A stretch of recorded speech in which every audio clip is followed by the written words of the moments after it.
Sa mapagpalang hapon po sa atin mga ka-Sunrise, welcome to my YouTube channel, Sunny Solar TV. Medyo natagalan po tayong mag-upload ng mga vlog po natin about green electricity through solar. Dahil may ginagawa po tayong isang proyekto na mga kalikasan dito sa aking pinapasukan na paaralan dito sa National Housing Corporation High School or NHC High School. And bago ang lahat, bago tayo magsimula, magpasalamat po muna ako sa nagbigay po sa akin ng permiso na ma-vlog po yung aming CR na ginawa. Ayan o. So ito po ay ang konsepto po nito ay mga kalikasan. Kung bakit po, i-share ko po yan sa inyo. Ayan mga ka-Sunrise, bago po tayo magsimula, shoutout po muna natin yung aming butihing principal na si Hermina natin na nagbigay po sa akin ng permiso para makapag-vlog. So sa kanyang pangunguna po at sa bawat tulong po ng bawat kagawaran at guro ng NHC High School, naisakatuparan po yung mabuting layunin para mapagbigay po ng bawat batang mag-aaral dito po sa NHC High School, dito po sa lungsod ng Caloocan. So, bagamat napakasimple lang po yung ng CR na to, pero napaka-unique po nito. Pero po itong gawing model ng bawat paaralan, no? So, ito po yung model. Kasi po ito, para sa akin mga ka-Sunrise, excited po kasi ako sa Uniplex kasi ang ginamit po natin ito guys is kalikasan.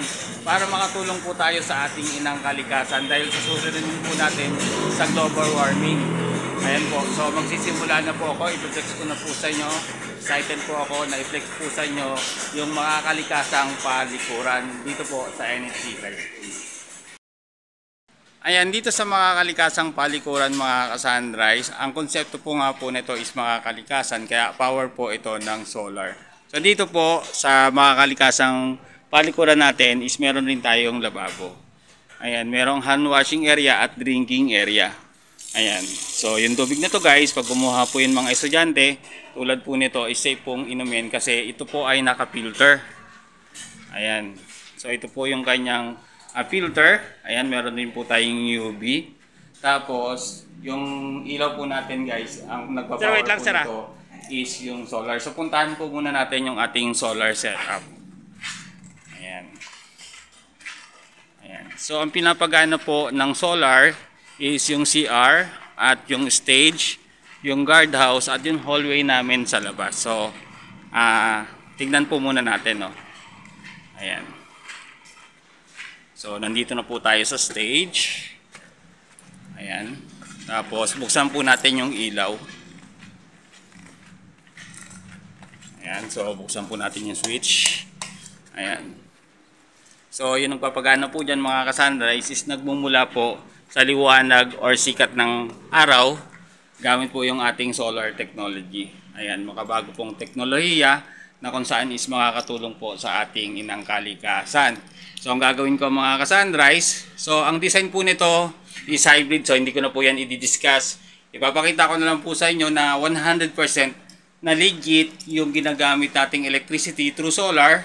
So sa magitan po, nagpapatay po ng ating inverter. So i-off po natin to, no? So pag i-off po natin to, automatically mag-o-off po yung mga ilaw na binuksan natin kasama po yung CR na pinuntahan natin kanina mga ka-Sunrise.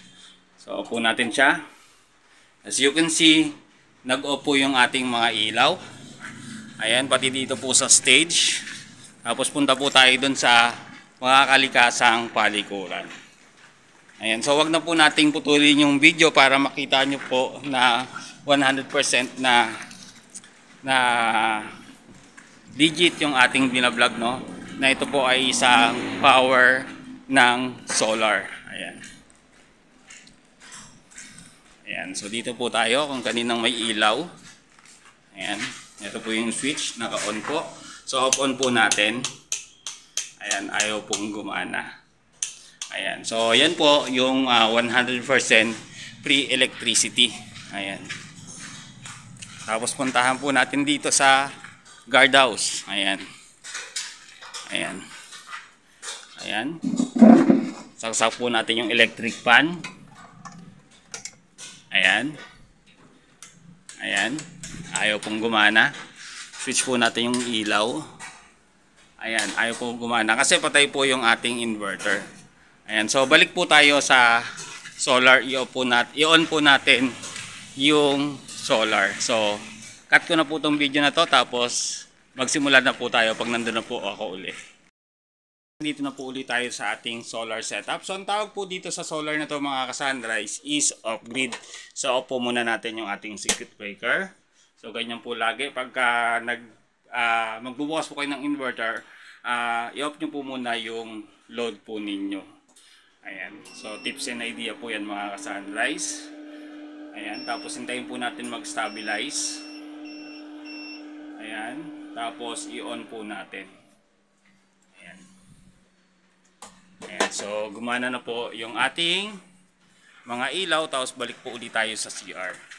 And para makita nyo po na legit po talaga yung binalog po natin about solar. Ayan. So, ayan.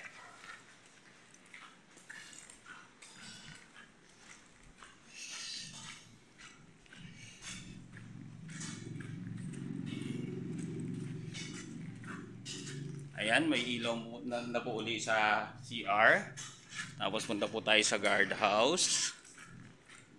Ayan, may ilaw na rin po dito.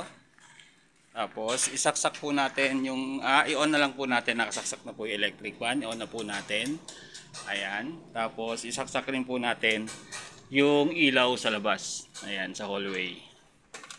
Ayan, sa tinatawag nilang tunnel mga Cassandra.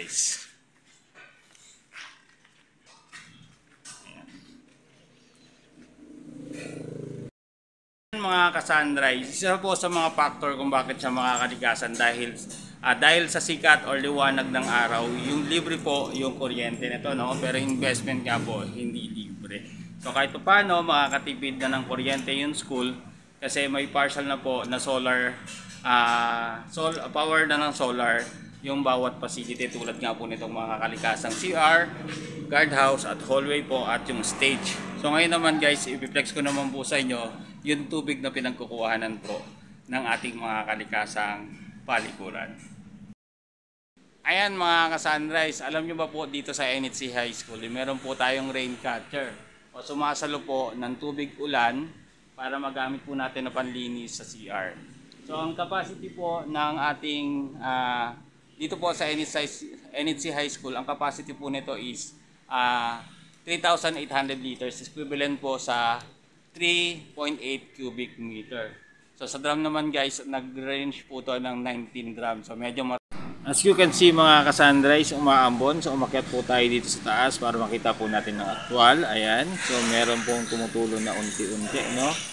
Kahit unti-unti, nakakaipon po rin niya na biyaya ng ulan. Ayan. So na magagamit po natin na panglinis ng CR. Ayan, so itong video naman to guys, ito yung walang pasok, bagyo ngayong araw na to, kaya tingnan nyo po, nag-o-overflow na lang po yung tubig ulan, no? So sayang yung tubig, pero bagamat kahit pa paano, nakaipon po tayo ng panlinis natin ng CR natin mga Cassandra. Ayan, nakikita nyo po yung tubo na yan. Ayan, tapos dumiretso po dito. So ito po yung ginagawa po nating mga kalikasang palikuran. At yung isang CR po doon, ayan. So connected po siya dito. Ayan. So punta po tayo sa makakalikasang CR. Ayan mga Cassandra, during na puno po yung ating tangke at may laman po, dito po tayo kumukuha ng panlinis ng CR. So tubig ulan po yung ginagamit natin na panlinis ng palikuran na ito, no? Yung makakalikasang palikuran. So ginamit po talaga yung biyaya ng langit tulad ng ulan. Ayan, para ayan, so nilagyan din po natin siya ng every break time, bubuksan lang po natin yung gate valve na to at yan. Ayan. So, ayan po.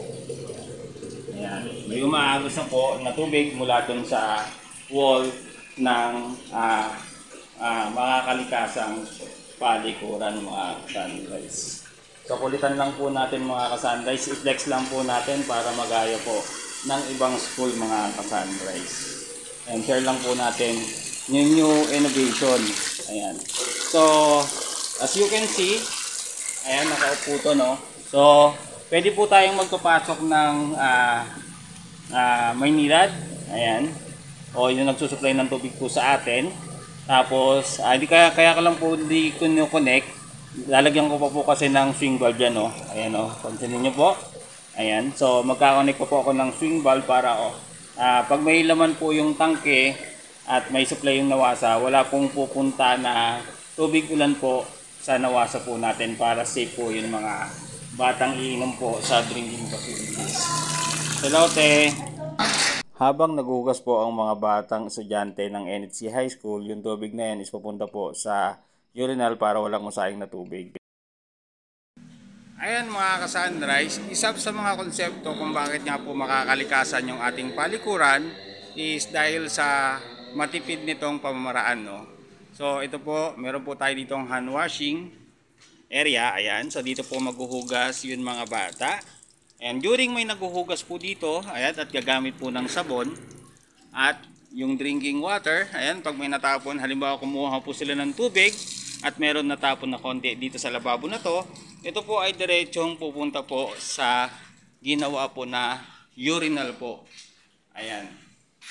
So as you can see, halimbawa po may umihi po dito, nawawash out po papunta po doon yung mga ihi ng bawat estudyante, no?